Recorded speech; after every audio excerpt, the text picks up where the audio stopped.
Now, it seems US efforts to denuclearize North Korea as quickly as possible have been put on the back burner for a while. Secretary of State Mike Pompeo now admits negotiations to dismantle the regime's nuclear weapons program may take some time.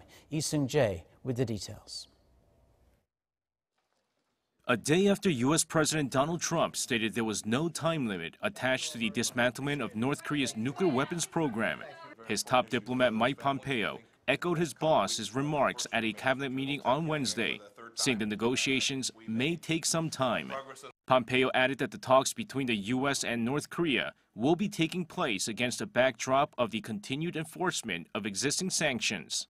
His assessment comes roughly 5 weeks after President Trump and North Korean leader Kim Jong-un agreed at their summit in Singapore that Pyongyang would work towards the complete denuclearization of the Korean Peninsula in exchange for security guarantees from the U.S.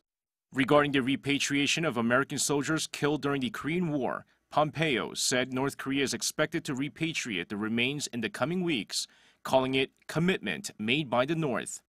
A senior U.S. defense official says Washington hopes North Korea returns about 50 sets of remains within 2 weeks, but the details are still thought to be sketchy.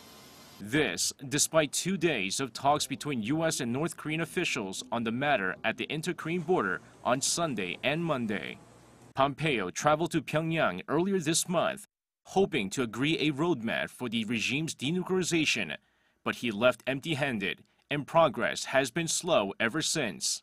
North Korea even issued an angry statement as soon as he left, accusing his delegation of making gangster-like demands of the North. However, despite the bluster, Pompeo is keeping his chin up, saying while more work is needed, the two sides find themselves in a, quote, very hopeful place. Lee Seung-jae, Arirang News.